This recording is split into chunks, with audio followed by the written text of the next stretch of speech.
Okay. Oops, I think I lost the screen share there.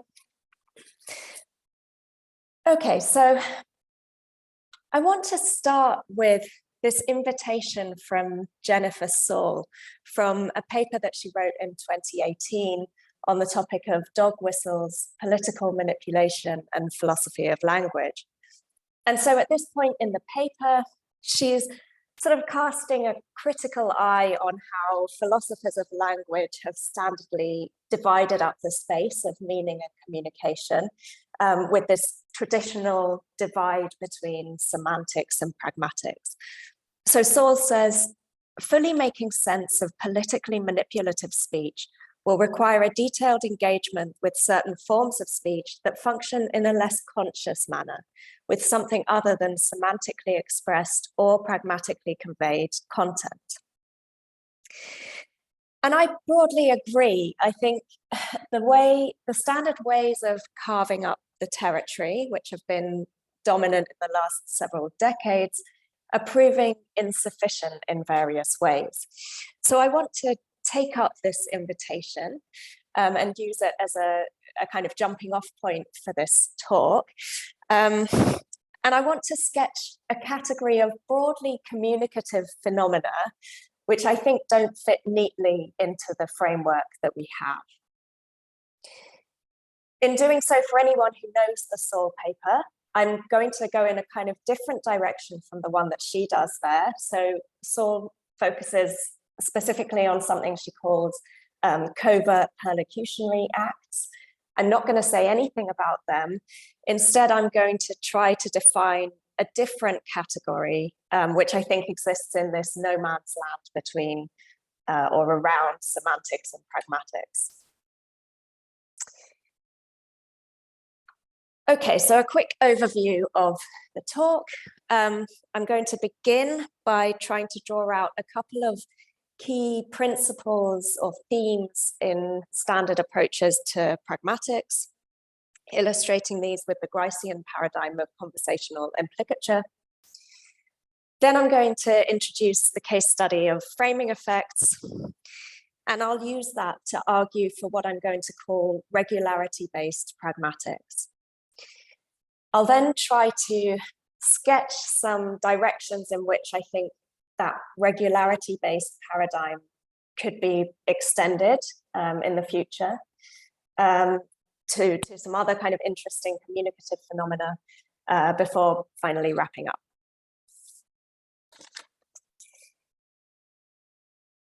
Okay, so this is going to be very quick.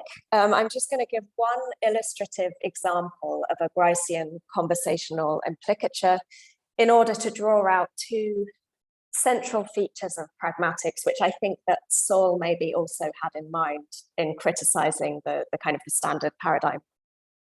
So here's a brief exchange between two interlocutors, imaginatively called A and B. And A asks, "Are you going to the party?" B replies, "I have to work."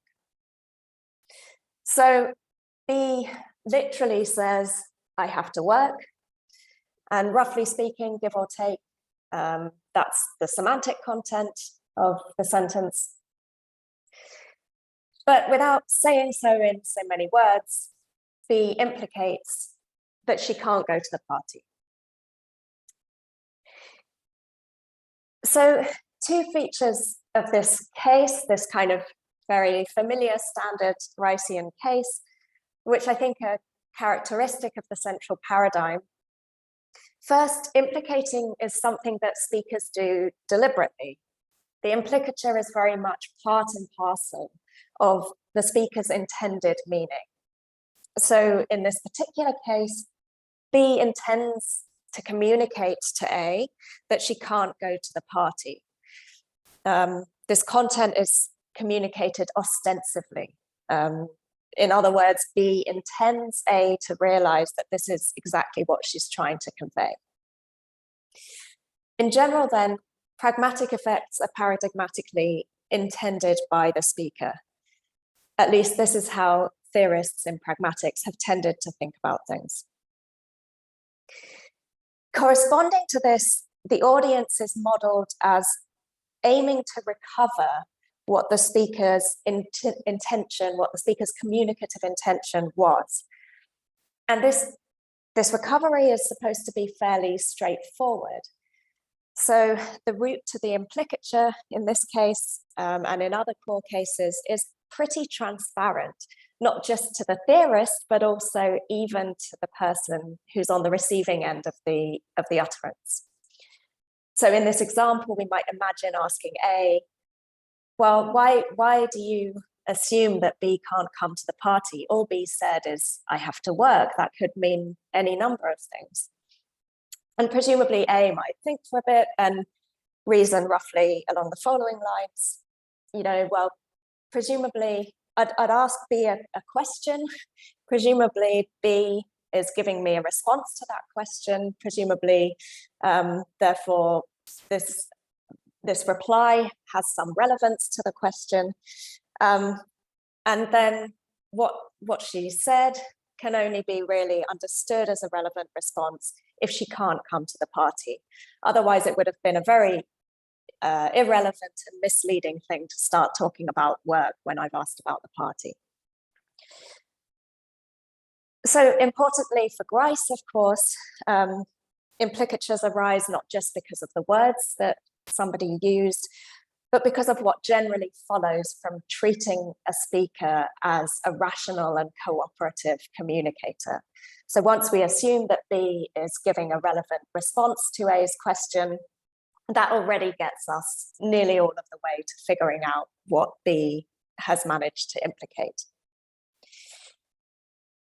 In some other cases of pragmatic communication, there might be more of a role for social and linguistic conventions, or for background facts and assumptions that are shared and publicly known among the interlocutors. But either way, it's pretty easy in principle to reverse engineer or rationally reconstruct the pragmatic content. In Grice's terms, it's calculable, it's readily calculable. So even though pragmatic effects are implicit in one sense, in the sense that they can't just be read off from the semantics of the sentence, the meanings of the words, there's another sense in which they're actually quite public, quite overt. The speaker is, as it were, trying to give the audience a view into her communicative intentions in her head. Okay, so obviously this is very quick because there are huge literatures on all sorts of different kinds of pragmatic effects, and indeed the features of implicature that I've discussed here are also questioned at the margins, but I take it that in the core cases these things are present. And in any case, what I want to do here really is to draw a contrast with a different kind of case study that I've been particularly interested in during my doctoral and postdoctoral work, where I think there's something rather different going on. So consider these two possible descriptions of a basketball player. First one is the player made 40% of his shots. Second one is the player missed 60% of his shots. Now we might think that these two sentences are semantically equivalent, and nevertheless, one formulation pretty clearly makes the player sound considerably better than the other. So it's a kind of glass half full, glass half empty situation. And indeed, studies by psychologists show that people tend to rate the individual in question higher when they receive the first formulation, the made 40% frame, than when they receive the second formulation, the missed 60% frame. And so I've cited this study by Leong et al. From 2017, where they begin by reproducing exactly that effect. So they ask participants to use a sliding scale and say how valuable a basketball player would be to the team. And they give half of the participants the the made 40% frame, and the other half of the participants, the missed 60% frame. And there's a significant difference with people judging the player more valuable to the team under the first description. So this kind of framing effect has been replicated again and again in what's now quite a big psychological literature. But it looks like a weird pattern of beliefs, at least at first glance, and indeed an inconsistent and irrational one. And this is definitely what most psychologists have thought. So over the last 50 years or so, framing effects have been one part of this much wider narrative, going back to Kahneman and Tversky, among others, that says, well, humans are just systematically and pervasively irrational, and they have this kind of very despairing picture. Actually, when it comes down to it, it's kind of difficult to elicit exactly what these psychologists think people are doing in these cases. But here's my best guess at what I think the kind of the standard explanation of framing effects is. So I think the picture is something like this. Well, people are just processing these linguistic stimuli very shallowly. They're focusing very much on the verb and whether it's positive or negative. And they're largely ignoring the percentage information. So they're not really thinking about how good it is to make 40% or miss 60%, but rather they're just being primed by the valence of the verb. Okay. And maybe there's an element of that, but at least in some recent studies, it's beginning to look like there might be a bit more going on here, and particularly that people are probably not being entirely irrational. So just to give a flavor of that, and sticking with the basketball example, and now I'm drawing on some later parts of the Lyon et al. Study. Let's take a closer look at the first frame, the made 40% frame. So you might wonder, well, when and why does a speaker opt to use this formulation? And it turns out speakers are actually quite systematic in how they choose between alternative linguistic possibilities. And in particular, so speakers have a greater tendency to use this made 40% frame when the player happens to make a relatively large proportion of his shots compared to a typical or average player.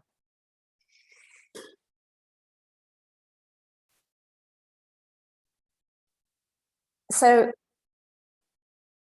in other words, this framing is considered to be more natural or more fitting when the target player, the one being described, makes a relatively large proportion of shots when the performance is better than average, when average performance is low. And so the player is relatively good. Now, these same psychological studies also indicate that audiences presented with this frame tend to be able to infer this information too. So they infer from the use of the made frame that the player being described is more likely to have performed relatively well compared to the average. In other words, they think that on average, players score less than 40% of their shots. So this one's relatively good. So the suggestion here is that audiences are picking up on a regularity in the speaker's use of frame, and in particular, how speakers choose frame according to context. The hearer is then able to infer something about the context from the speaker's choice of frame, and in particular here, the hearer can infer that the context is likely to be one where players tend to make less than 40% of their shots. Turning to the other formulation, the missed 60% frame, exactly the same reasoning has the converse effect here. So speakers have a greater tendency to use this frame when 60% counts as a relatively high proportion of shots to miss, as compared with the typical player. In other words, when the performance counts as relatively bad now.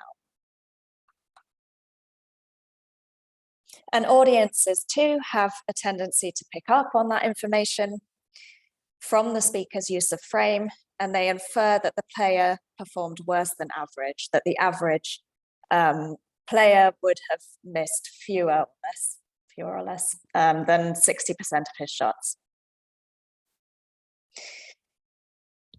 So importantly here, it's perfectly reasonable and rational for the audience to use this extra inferred information in their evaluation of the player. After all, if you only know the absolute performance, you know that a player made 40%, missed 60% of his shots, that's not necessarily very useful unless you know what good looks like. So what type of performance would count as good or bad? And so this additional contextual information kind of plugs that gap, gives you the context that's relevant for making a better, more informed evaluative judgment. Okay, I've kind of belabored this, and I hope it's sort of clear enough in principle, the structure of this explanation. Now just to touch on a couple of nuances. So first of all, the extra contextual information that gets conveyed by the speaker's choice of frame is defeasible. So there are lots of things that could cancel it out. For example, if I, as the audience, already know what counts as good or bad performance, so I already have the relevant contextual information, say I know that players tend to make 80% of their shots, then I should think that this player performs badly under whichever description. So it would be irrational in that scenario for me to exhibit a framing effect. In general, the framing effect is only rational if I don't know already the relevant context. So that's one example of a defeater, which would make it irrational for me to infer the extra contextual information. The second nuance is that the information about relative performance here is surely not certain, it's probabilistic. So the speaker using one or other frame makes it more likely that the context is a certain way, but it doesn't guarantee it being that way, precisely because there are other reasons why a speaker could choose to use one or other of these frames. So the use of the frame should raise my credence in the relative proposition, other things being equal, but it shouldn't, it doesn't guarantee it. So in summary, this is a relatively subtle effect, I think, but the empirical work suggests that it's real, and that in some cases at least, it can be decisive. It can tip people's judgments in different directions. So now to just kind of abstract a bit from that very specific case in order to kind of draw out the general lessons. Speakers' choices between semantically equivalent frames can depend systematically on features of the wider context. And in the particular case we were just looking at, that feature of the wider context was concerning the average performance of a basketball player. But of course, in principle, there could be a systematic relationship with any number of features of the context.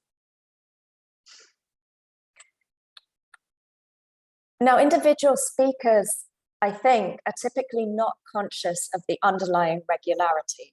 So they wouldn't necessarily be able to tell you why they've chosen one formulation or the other. Nevertheless, I think certain frames do seem more fitting or more natural in different contexts.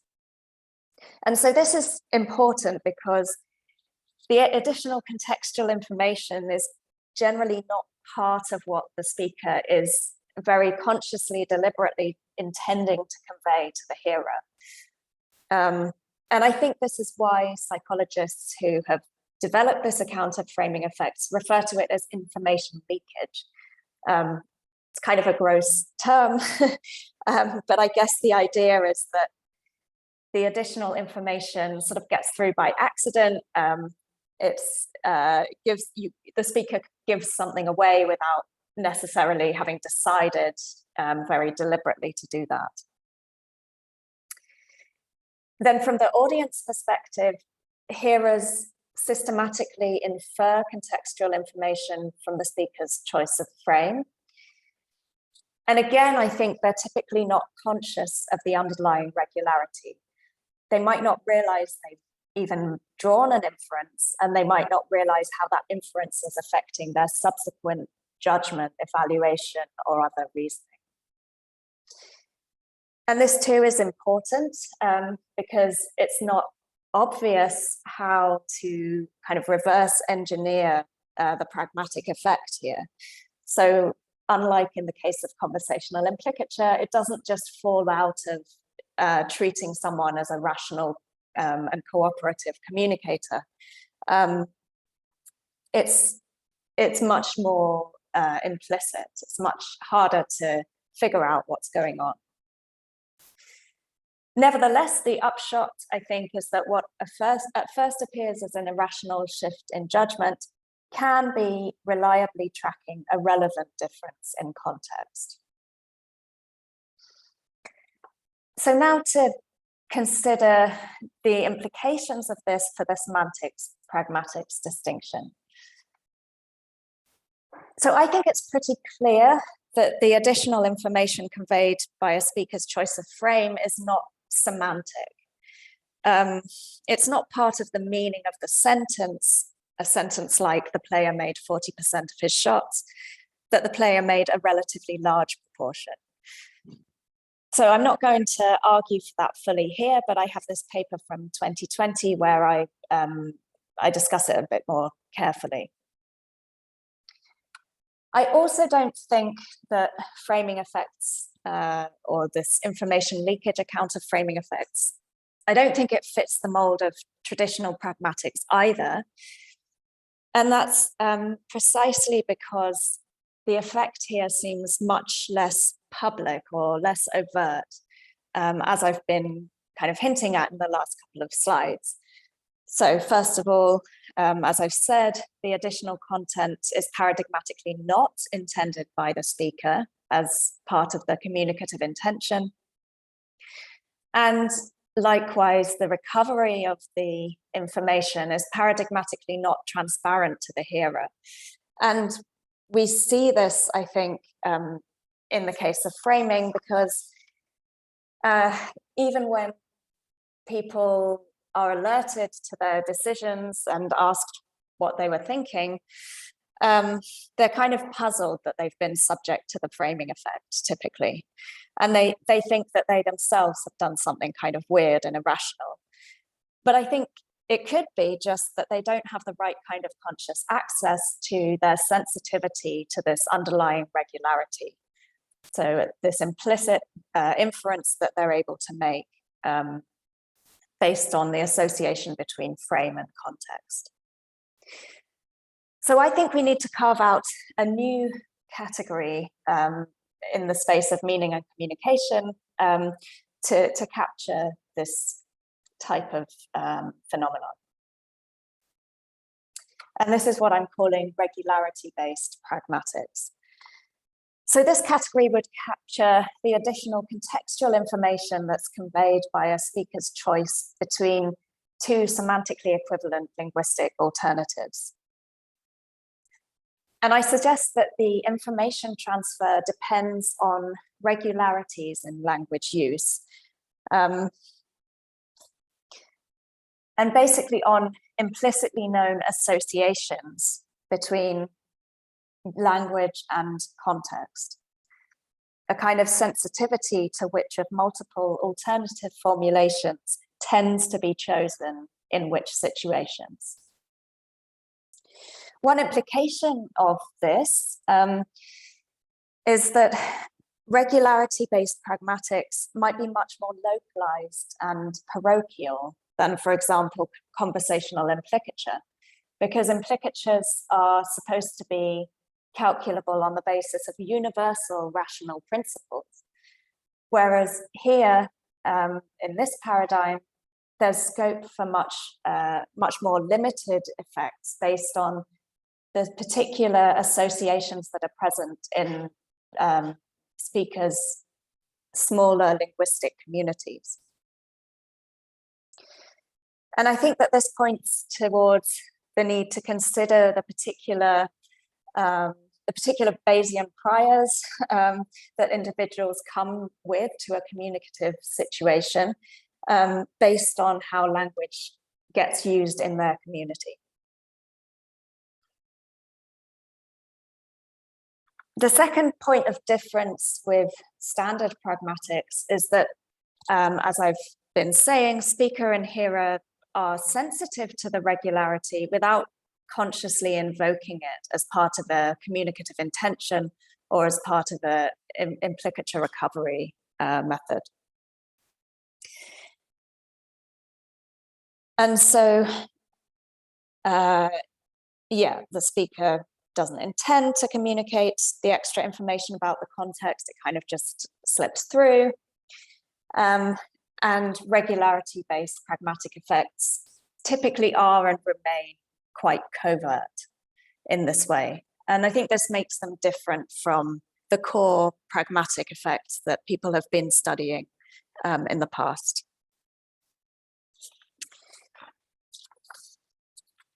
So now to say something briefly on the connection with rationality. As the framing case showed, the additional contextual information that hearers infer can be reliably tracking contextual facts, or at the very least, what the speaker thinks about the contextual facts. So it's the speaker's understanding of the context that she is operating in. That's what gets kind of leaked to the hearer.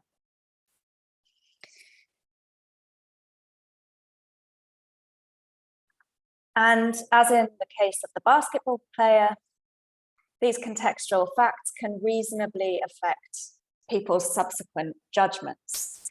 There's a perfectly rational path from the inference of the contextual information to a judgment that at first looks kind of shifty or weird.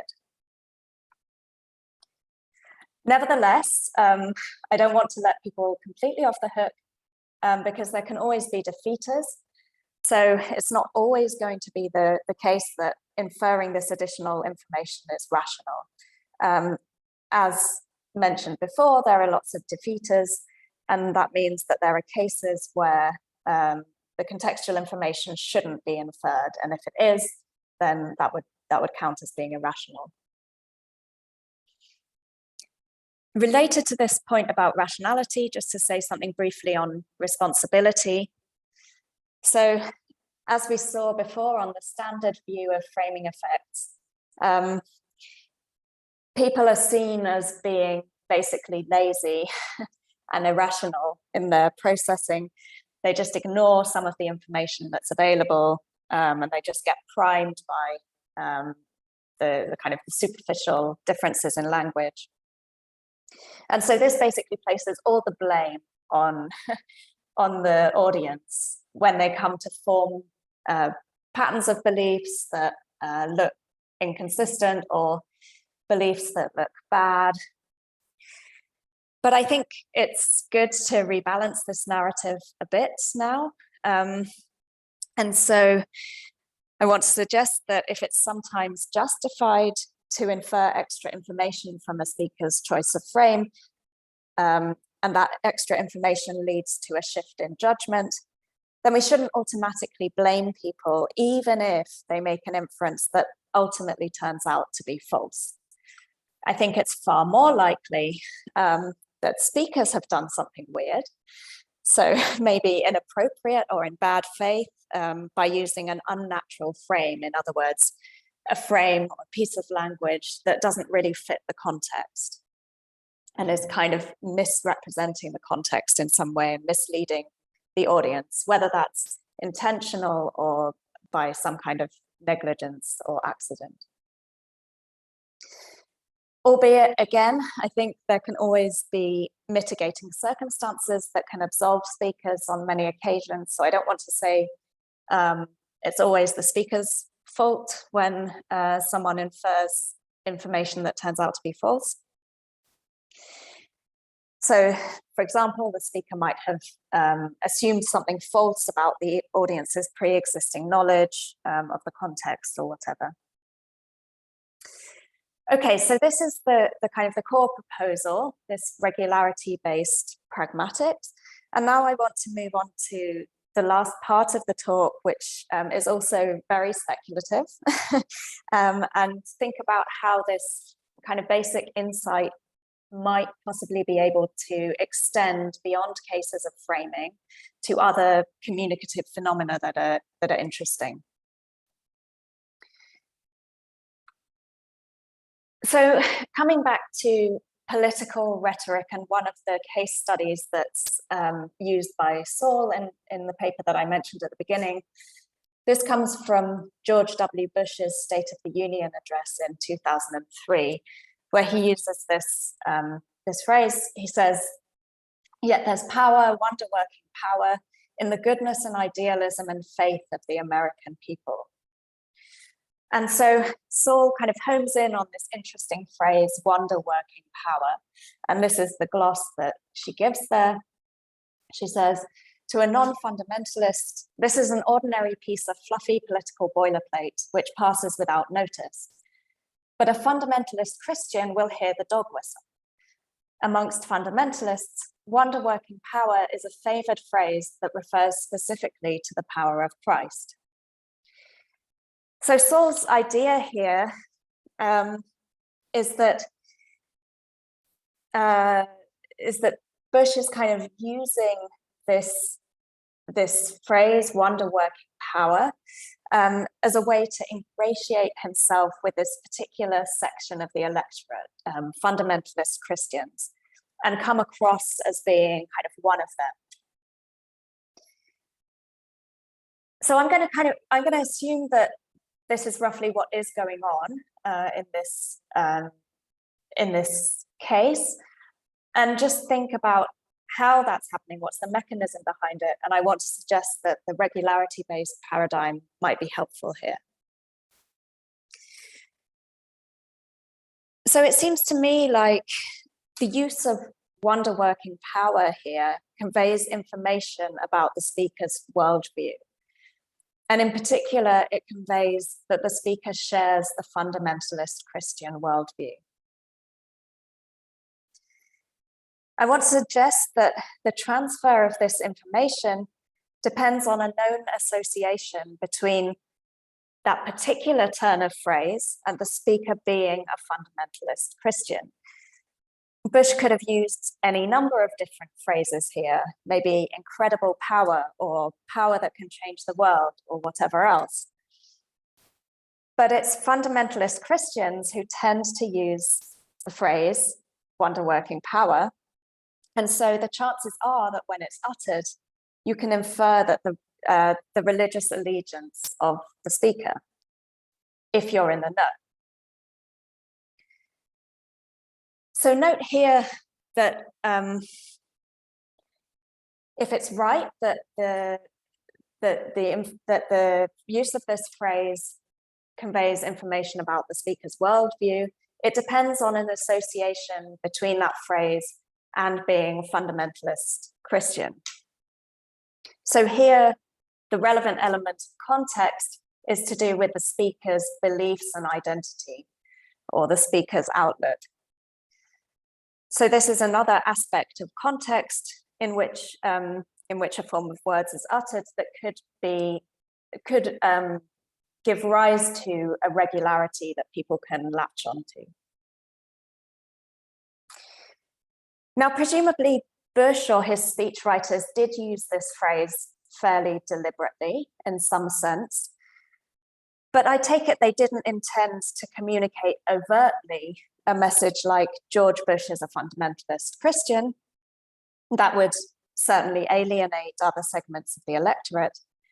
And even hearers from within that community might not realize the effect that the phrase is having on them.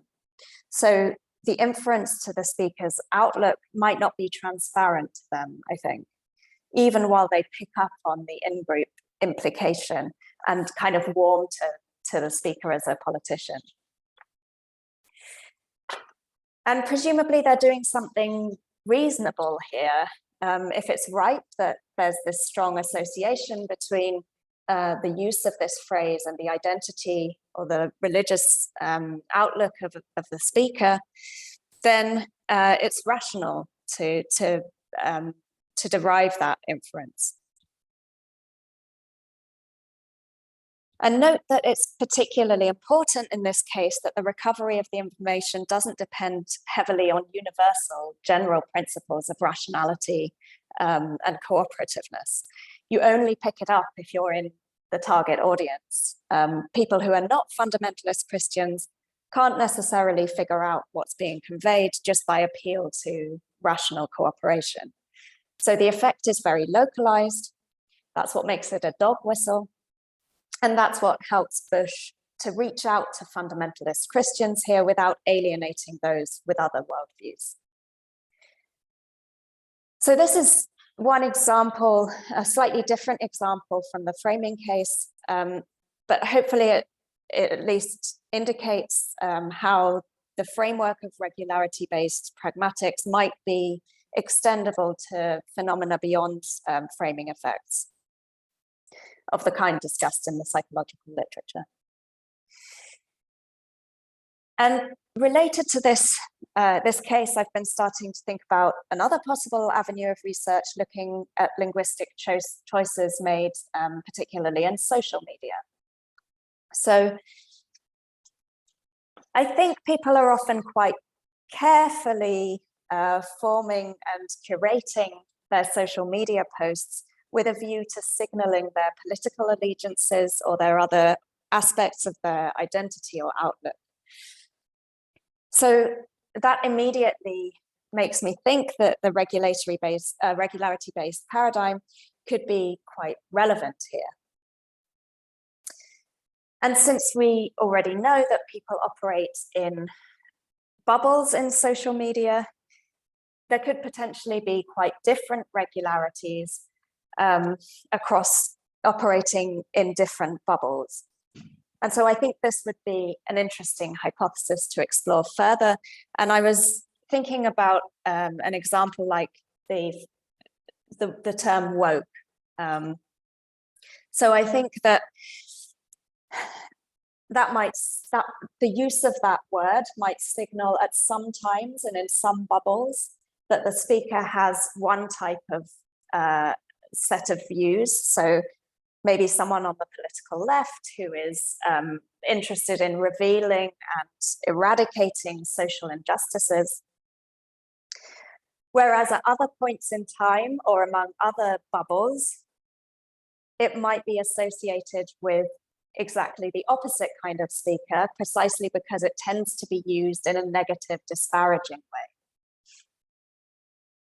So you might end up with different groups of language users in different bubbles or at different times who end up drawing quite different inferences about the nature of a speaker from their use of a particular word. So this is very much a sketch and an avenue for future research. But again, I hope that there's potential here to shed some light on interesting and important aspects of contemporary public discourse and communication. Finally, and probably especially relevant to this audience, I think it would be very interesting to think more about how to precisely formally model people's belief updating when they're presented with particular linguistic formulations and they're drawing inferences from these. I don't think that's been done in any detail up till now, although I'm very happy to be corrected and informed about research in this area. And I was thinking back to Caelan O'Connor's really wonderful talk a couple of weeks ago.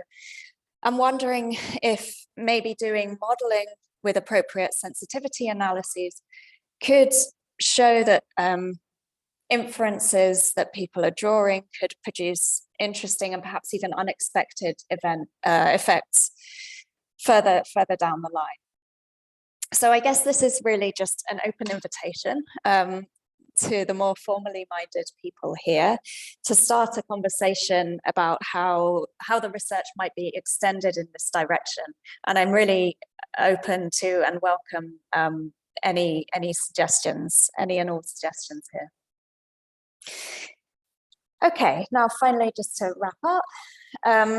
So I've argued that there's a place for something along the lines of regularity-based pragmatics to sit alongside traditional approaches to pragmatics, where the traditional pragmatic effects tend to be openly intended, public, transparent, whereas the regularity-based pragmatic effects are kind of happening under the radar, below the level of consciousness, but equally can be rational and can rationally inform people's judgments.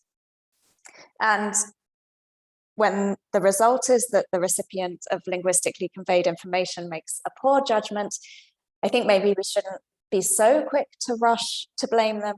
And instead, we should look to see whether they were either deliberately or accidentally misled by one other language user. Okay, that's it. Thank you very much.